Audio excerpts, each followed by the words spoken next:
ሰላም ጤና ይስጥልኝ ውድ የብስራት ቴሌቪዥን የዩቲዩብ ቻናል ተከታታዮቻችን እንደምን አላችሁልን? የብስራት አታ ፕሮግራማችን አሁን ጀምሯል።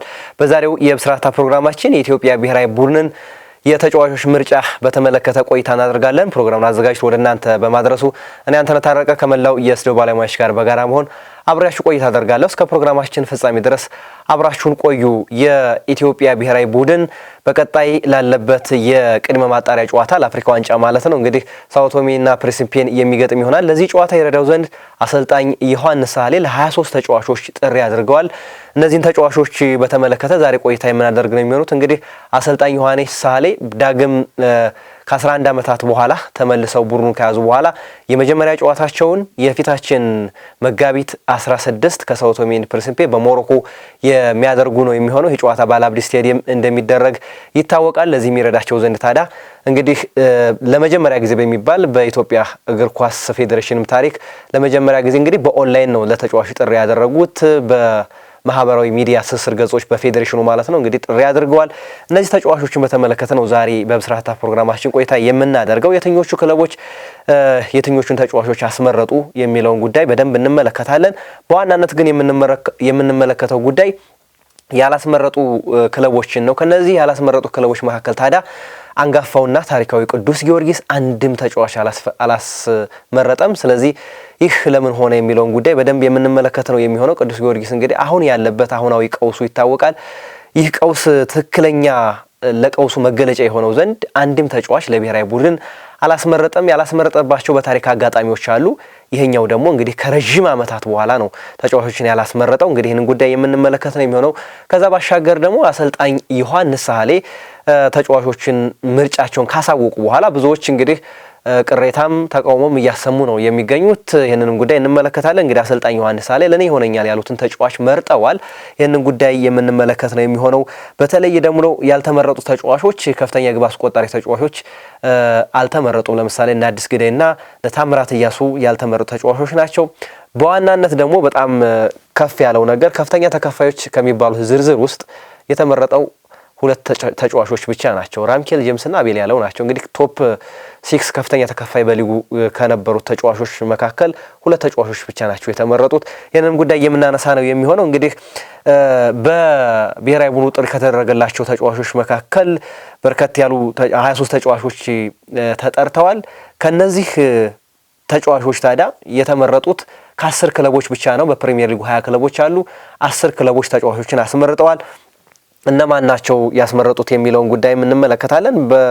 ከ20 ክለቦች 10 ክለቦች ሲያስመርጡ በርከት ያሉ ተጫዋቾችን ያስመረጡ ክለቦችን በዋናነት ነው የምንመለከት። ኢትዮጵያ መድን፣ ድሬዳዋ ከተማ፣ አዳማ ከተማ እንግዲህ ከወትሮው ለየት ባለ መልኩ ሶስት ተጫዋቾችን አስመርጠዋል። ሌሎቹ እንግዲህ አንዳንድ ተጫዋቾችን ያስመረጡ ክለቦች አሉ፣ ሁለትም ያስመረጡ ክለቦች አሉ። ነገሌ አርሲና ወልዋሎ አዲግራት ዩኒቨርሲቲ ደግሞ በታሪክ ለመጀመሪያ ጊዜ አንዳንድ ተጫዋቾችን አስመርጠዋል። እንግዲህ ለወልዋሎ አዲግራት ዩኒቨርሲቲና ለነገሌ አርሲ በተለይ ደግሞ ትልቅ ታሪክ የሚባል ነው። በታሪካቸው ለመጀመሪያ ጊዜ ለኢትዮጵያ ብሔራዊ ቡድን ተጫዋች ማስመረጥ መቻላቸው ለነሱ ትልቅ ምርታም የሚወሰድ ነው ብሎ ማንሳት ይቻላል። እንግዲህ 10 ክለቦች ቀደም ብለው ተጫዋቾችን አስመርጠዋል። አሁን ደግሞ 10 ክለቦች 10ሩ ያላስመረጡት ክለቦች እነማን ናቸው የሚለውን እንመለከታለን። ቀደም ብለው 10 ክለቦች ደግሞ አስመርጠዋል። እነዚህ 10 ክለቦች እነማን ናቸው የሚለውን ስንመለከት ወላይታ ዲቻ፣ መቀለ ሰባ እንደርታ፣ ምድረገነት ሽረ፣ ኢትዮ ኤሌክትሪክ፣ ንግድ ባንክ፣ ባህር ዳር ከተማ፣ ሀዲያ ሆሳዕና፣ አርባ ምንጭ ከተማ፣ ሸገር ከተማና ቅዱስ ጊዮርጊስ ምንም አይነት ተጫዋች ያላስመረጡ ክለቦች ናቸው ማለት ነው። እንግዲህ እነዚህ ክለቦች አንድም ተጫዋች ያላስመረጡ ክለቦች ናቸው። 10ሮቹ ደግሞ ቀደም የጠቀስኳቸው ክለቦች በተለይ ደግሞ ነገሌ አርሲ፣ ወልዋሎ አዲግራት ዩኒቨርሲቲ በታሪካቸው ለመጀመሪያ ጊዜ ተጫዋቾችን አስመርጠዋል። ሌሎቹ ደግሞ መድን፣ አዳማና ድሬዳዋ ደግሞ ሶስት ተጫዋቾችን ያስመረጡ ክለቦች ናቸው። ስለዚህ እንዲህ ባለ መልኩ ተጫዋቾቻቸውን ያስመረጡ ክለቦች ናቸው። ደግሞ 10ሩ ክለቦች ደግሞ ተጫዋቾች ያላስመረጡ ናቸው ማለት ነው። እንግዲህ በዋናነት ግን የምንመለከተው አንጋፋውና ታሪካዊን ቅዱስ ጊዮርጊስን ይሆናል ማለት ነው። ቅዱስ ጊዮርጊስ ዘንድሮ ምንም አይነት ተጫዋች አላስመረጠም ለብሔራዊ ቡድኑ ማለት ነው። ይህም እንግዲህ ምናልባት ረዘም ላለ ጊዜያቱ ከረጅም ዓመታት በኋላ ምናልባት በታሪክ ከዚህ በፊት ቅዱስ ጊዮርጊስ በ1970ዎቹ እንዲሁ በፈረሰበት ወደ ታችኛው ሊግ በወረደበት ሰዓት ምንም አይነት ተጫዋች አላስመረጠም ነበር ለኢትዮጵያ ብሔራዊ ቡድን። ከ1970ዎቹ እስከ 74 በነበሩት ዓመታት ቅዱስ ጊዮርጊስ ተጫዋቾችን አላስመረጠም ነበር። እንግዲህ ከዛ ከረጅም ዓመታት በኋላ ዳግም አሁን ምንም አይነት ተጫዋች ያላስመረጠበት ጊዜ ሆኖ በታሪክ ተመዝግቧል ማለት ነው። ይህም እንግዲህ ለቅዱስ ጊዮርጊስ ትክክለኛ ህመም ውስጥ እንዳለ ትክክለኛ ምስቅልቅል ውስጥ እንዳለ ትልቁ ማሳያ ነው ብሎ ማንሳት ይቻላል። በአንድ ወቅት በ2012 9 ተጫዋቾችን አስመርጦ ያውቃል ቅዱስ ጊዮርጊስ። እንግዲህ በርካታ ተጫዋቾችን የሚያስመርጥ ክለብ ነው። አሁን ግን አንድም ተጫዋች አለማስመረጡ ምን ያክል ቅዱስ ጊዮርጊስ የገባበት ቀውስ ምን ያክል ቅዱስ ጊዮርጊስ ትክክለኛ ህመም ውስጥ እንዳለ ይሄኛው ለህመሙ ትክክለኛ ማሳያ ሆኖ የሚወሰድ ነው። እንግዲህ ቅዱስ ጊዮርጊስ ዘንድሮ አንድም ተጫዋች አላስመረጠም ማለት ነው። እንግዲህ የሚሆነበት ምክንያት አሁን ላይ ባለው በቅዱስ ጊዮርጊስ የፋይናንስ ቀውስ ምክንያት በርካታ ተጫዋቾቹ እንግዲህ አቤል ያለው ከቅዱስ ጊዮርጊስ ወጥቶ ነው ሲዳማ ቡና የገባው። እንግዲህ ሲዳማ ቡና ከገባ በኋላ ምናልባት በርካታ ጨዋታዎችን የተጫወተው ቅዱስ ጊዮርጊስ ነው። እንደሚታወቀው አንድ ጨዋታ ብቻ ነው ተቀይሮ ገብቶ ሲዳማ ቡና ላይ ያደረገው። ግን ቅዱስ ጊዮርጊስ ላይ ባሳየው ፐርፎርማንስ ተመርጧል። አቤል ያለው ግን ቡድኑ ውስጥ ስለማይገኝ አሁን ላይ በሲዳማ ቡና ስለሚገኝ ያው በሲዳማ ቡና ነው የሚያዘው። እንግዲህ በዚህ ምክንያት ተጫዋቾቹ እየለቀቁ በፋይናንስ ምክንያት እንግዲህ ተጫዋቾቹ ያሉት ተጫዋቾችም እየለቀቁበት አሁን ላይ እንግዲህ ለህልውናው ለመኖር በደንብ እየታገለ ያለ ክለብ እንደሆነ በደንብ እየተመለከተ ነው። እንግዲህ ይሄኛው ምናልባት ለቅዱስ ጊዮርጊስ እንደ መጥፎ ታሪክ የሚያዘው በታሪክ አጋጣሚዎች ውስጥ ይሄኛው ትልቁ ሳያስመርጥ የቀረበት ሁለተኛ ታሪክ ተደርጎ የሚወሰድበት ነው ሆኖ ብሎ ማንሳት ይቻላል። እንግዲህ ቅዱስ ጊዮርጊስ አሁን ላይ በደንብ እየተቸገረ ያለ ክለብ እንደሆነ እየተመለከተ ነው ያለ ነው። ደግሞ ለዚህኛው ማሳያ ይሆን ዘንድ እንደሚታወቀው ቅዱስ ጊዮርጊስ ከዚህ በፊት በርካታ ካፒቴኖች ሳይቀሩ የኢትዮጵያ ብሔራዊ ቡድን ውስጥ ከፍተኛ ተሳትፎ ከሚያደርጉ ክለቦች መካከል ግንባር ቀደሙ ነው።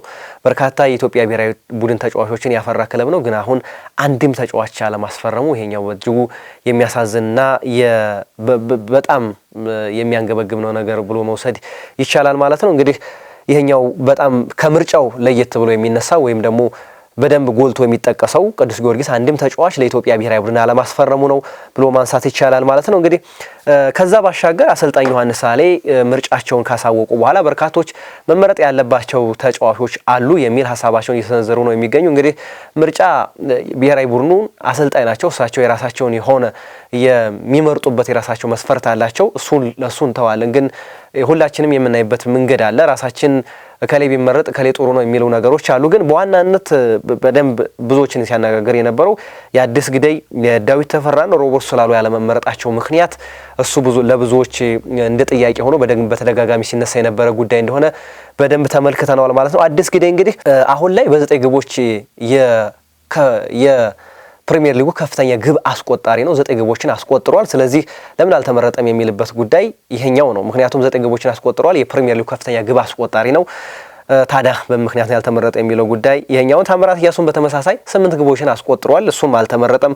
ዳዊት ተፈራ እንግዲህ በባለፉት አመታቶች ካየናቸው ድንቅ አማካዮች መካከል አንደኛው ዳዊት ተፈራ በኢትዮጵያ መድን ሻምፒዮን ሲሆን የኢትዮጵያ መድን ሻምፒዮን ሲሆን ጉልህ ሚና ከነበራቸው ተጫዋቾች መካከል አንደኛው ዳዊት ተፈራ ነው። ድንቅ አማካይ ነው። እንግዲህ የሚሰጣቸው ኳሶች በተለይ በሊጉ አሁን ላይ የነገሌ አርሲ ቤት በተለይ ዳዊት ሳይኖር የነበረው የሚኖረው ነገሌና ዳዊት ሲኖር የሚኖረው ነገሌ የተለየ ነገሌ ነው በደንብ የምንመለከተው። ስለዚህ በተመሳሳይ ዳዊት ተፈራ ስለምን አይመረጥም የሚሉ ወገኖች አሉ። ሮቦት ስላሉ እንግዲህ ዘንድሮ ካየናቸው ድንቅ ተከላካዮች መካከል በጣም ቁመተ መለሎው ሮቦት ስላሉ ድንቅ ከነበሩ ተከላካዮች መካከል አንደኛው ነው። በተለይ ደግሞ ከቅጣት ምት የሚያስቆጥራቸው ግቦች አስደናቂ ግቦች እንዲያስቆጠረ የሚታወስ ነው። እሱም ለምን አልተመረጠም የሚሉ ሀሳቦች አሉ። ዙሮ ግን አሰልጣኝ ዮሐንስ ሳሌ ራሳቸው የጨዋታ መንገድ አላቸው። ለሳቸው ጨዋታ መንገድ ተስማሚ የሚሆነውን ነገር ራሳቸው መርጠዋል። እንግዲህ በውጤቱ የምናየው ነው የሚሆነው። ግን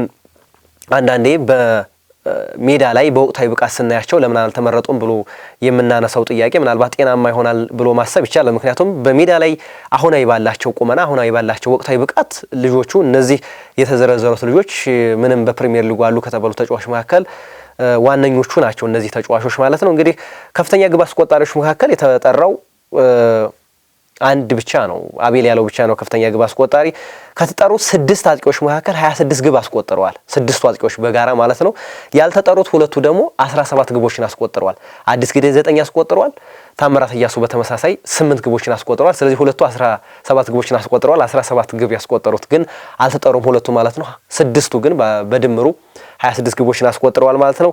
ይሄኛው ነው እንግዲህ በዋናነት ሲነሳ የነበረው በኢትዮጵያ ብሔራዊ ቡድን ጥሪ በኩል እንግዲህ በብዙዎች ዘንድ ሲነሳ የነበረው እነዚህ ተጫዋቾች መመረጥ ነበረባቸው፣ ወቅታዊ አቋማቸው ጥሩ ናቸው፣ በምን ምክንያት ያልተመረጡት የሚለው ጉዳይ ለብዙዎች መነጋገሪያ ርዕሰ ጉዳይ ነበረ። ነገር ግን አሰልጣኝ ዮሐንስ ሳህሌ ቀደም ብዬ እንዳነሳሁት የራሳቸው የሆነ የጨዋታ መንገድ አላቸው። ስለዚህ በዛ የጨዋታ መንገድ ይሆኑኛል ያሉትን ውጤታማ ሆንባቸዋለሁ ብለው ያሰቡትን ነገር ተጫዋቾቻቸውን መርጠዋል። ምክንያቱም እሳቸው ከሁሉም ሰው የበለጠ ኃላፊነት አለባቸው። ለሚመጣው ውጤት ሁሉ ቀዳሚ ተጠያቂው እሳቸው ናቸው። ስለዚህ ለራሳቸው የሚሆነውን ነገር መርጠዋል። እንግዲህ በውጤቱ የሚያሳዩን ነገር ይኖራል። ከውጤቱ በኋላ እነዚህ ተጫዋቾች ቢገቡ ይህንን ነገር ማረም ይችሉ ነበር የሚለውን ነገር ማንሳት እንችላለን ማለት ነው። እንግዲህ የኢትዮጵያ ብሔራዊ ቡድን ግዴታ ይህን ጨዋታ ማሸነፍ አለበት። ምክንያቱም ለማጣሪያ ድልድል ውስጥ ለመግባት ይህን ጨዋታ በደርሶ መልስ ያሸነፈው ቡድን ነው ቀጥታ ወደ ምድብ ድልድል ማጣሪያው የሚገባው ማለት ነው። ስለዚህ በጣም ትኩረት የሚፈልግ ነው። እሳቸውም እንግዲህ ወሳኝ የተባሉ ተጫዋቾችን ጠርተዋል ብሎ ማንሳት ይቻላል። ወሳኝ ማለት በልምድ ከዚህ በፊት በብሔራዊ ቡድኑ ልምድ ያላቸው ተጫዋቾችን ነው የመረጡት ማለት ነው። በተለይ ነጋሾች ፓኖም አሁን ላይ በሚጫወቱበት ሊግ ላይ ጥሩ እንቅስቃሴን ያደረጉ ነው። በተለይ ከናን ማርክነህ በኦማን ሊግ ውስጥ ተስማምቶታል ብሎ ማንሳት ይቻላል። በተደጋጋሚ ጎሎችን ያስቆጠረ ነው። በጣም ለኮከብ ጎል አግቢነትም እየተፎካከረ ነው የሚገኘው ከናን ማርክነህ ጥሩ ጊዜን እያሳለፈ ነው። እሱንም መርጠውታል ማለት ነው አሰልጣኝ ዮሐንስ ሳህሌ። እንግዲህ ዳግም ከጋቶች ፓኖም ጋርም ተገናኝተዋል። ከዚህ በፊት ወደ ብሔራዊ ቡድኑ የጠሩት እሳቸው ነበሩ።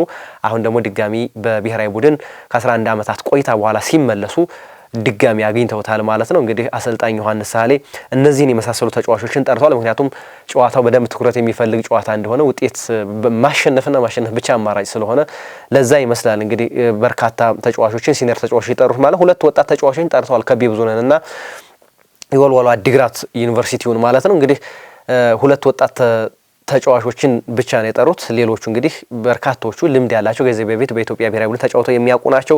የሳኦ ቶሚ ብሔራዊ ቡድን ስብስብንም ስንመለከት በርካታ ሲኒየር ተጫዋቾችን የጠሩት 16 የሚጠጉ ትውልድ ሳኦ ቶሚ ሆነው ግን ውጭ ሀገር የሚጫወቱ ተጫዋቾች ወይም ደግሞ በትውልድ የሳኦ ቶሚ ዜግን ትውልድ ሳኦ ቶሚ ሆነው ግን በውጭ የሚጫወቱ ተጫዋቾችን ወደ 16 የሚጠጉ ተጫዋቾችን ጠርተዋል። ስለዚህ ይህን ጨዋታ ለማሸነፍም በርካታ ዝግጅቶችን እያደረጉ እንዳለም እየወጡ ያሉ መረጃዎች ይጠቁማሉ ማለት ነው። ስለዚህ እንዲህ ባለ መልኩ የኢትዮጵያ ብሔራዊ ቡድን ለሳኦ ቶሚ ኤንድ ፕሪንሲፔ በላለበት ጨዋታ አሰልጣኝ ዮሐንስ ሳህሌ 23 ተጫዋቾችን ጥሪ አድርገው እንግዲህ ጥሪ ባደረጉባቸው ተጫዋቾች ዙሪያ አንዳንድ ሀሳቦች ይነሳሉ። ግን እሳቸው ያመኑባቸውን ተጫዋቾች መርጠዋል ማለት ነው። ሊጉ እንግዲህ ከ24ኛ ሳምንት በኋላ የሚቋረጥ ነው የሚሆነው። እሁድ ዕለት ወደ ሆቴል ገብተው ዝግጅታቸውን በይፋ የሚጀምሩ ይሆናል ማለት ነው። እንግዲህ እነዚህ የተጠሩት 23 ተጫዋቾች ወደ ካምፕ ገብተው ጨዋታው ለሚደረገው በተለይ መጋቢት 16 የመጀመሪያው ጨዋታ በሞሮኮ አልአብዲ ስቴዲየም ነው የሚደረገው። ለዚህ ጨዋታ እንግዲህ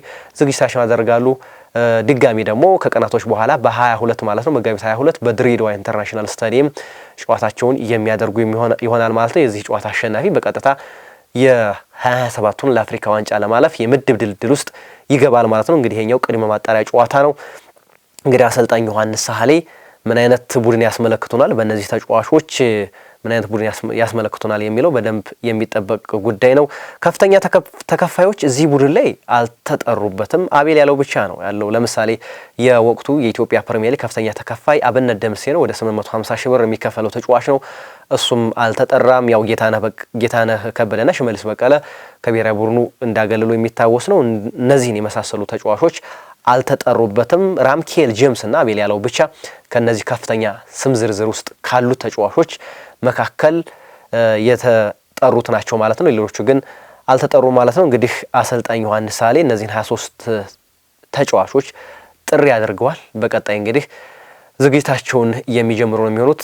24ኛ ሳምንት እሁድ ዕለት ያበቃል። ከዛ በኋላ ባሉት ቀናቶች ብሔራዊ ቡድኑ ጥሪ የተደረገላቸው ተጫዋቾች ወደ ሆቴል ገብተው ዝግጅታቸውን በይፋ የሚጀምሩ ይሆናል። ውድ ተመልካቾቻችን የኢትዮጵያ ብሔራዊ ቡድን ተጫዋቾች ጥሪ አድርጓል። በዚህ ጥሪ ዙሪያ ቆይታ ያደረግንበት የዛሬው የብስራት ፕሮግራማችን የተከታተላችሁትን ይመስል ነበረ።